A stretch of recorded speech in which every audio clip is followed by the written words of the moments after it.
for this project, we're going to be using toilet paper rolls to be making toilet paper friends.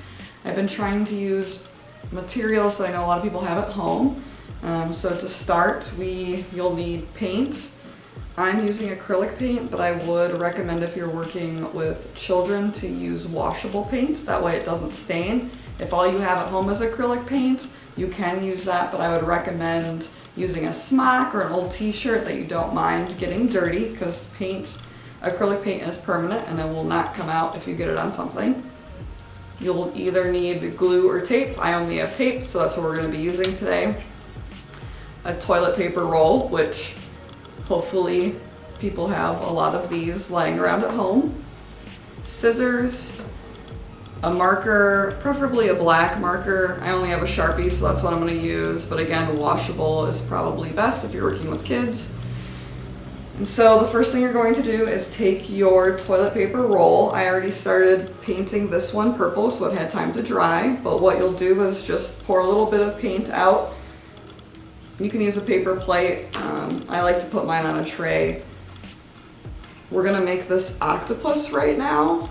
So I used purple. You can use whatever color you choose. You're going to paint directly on the toilet paper roll all the way around. You're gonna wanna cover the entire surface. So once you get that full thing covered, you're gonna wanna set it aside to let it dry. It should dry pretty quickly, so maybe 5 to 10 minutes. You can come back to it. Mine's already dry, so I'm going to show you what to do next. So if you're making the octopus, what you're going to want to do is take a pair of scissors. You're going to cut about 1 to 2 inches up. And you're going to want to leave about 1/4 of an inch to 1/2 inch gap between, because right now you're cutting the legs. So you're going to want to make little slits like this all the way around, trying to stop at the same place for each leg.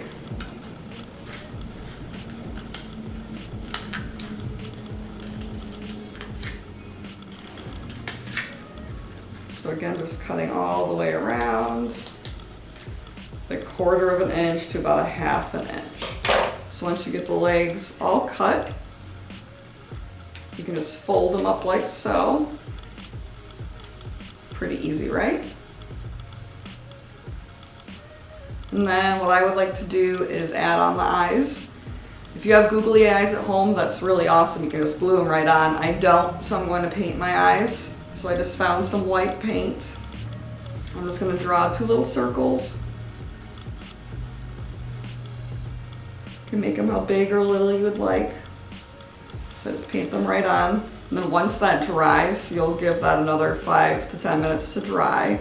That's where my Sharpie or black marker comes in. So I would just draw 2 little black dots on top of these white circles to make the eyeballs, to give it some character, like so. So you'll see on my finished product here, I took that Sharpie and marker and drew right on top of the white dots to give them eyes and a little smile. If you have some bling or like sequins or jewels at home, I decorated mine with some sequins. I just glued them on. If you don't have glue, like I said, you can use tape. That works too. If you want to make different friends, I made a peacock the other day. What you'll need to do for this, so again, you'll paint the toilet paper roll like I just did, let it dry, and then if you have extra scraps of paper at home, you can draw little feet and cut them out and glue or tape them in. Same with the beak. And then for the feathers on the back, what I did was cut strips of paper. You can tape or staple the ends together, so you'll get little loops like this, and then I just tape them right on the back. So that's how you would make the peacock. You can make all sorts of different friends with different materials and pieces of paper. So if you want to experiment, or if you just want to stick with the octopus, I think he's really cute too. So if you got all those toilet paper rolls laying around, you can make all sorts of different friends with them.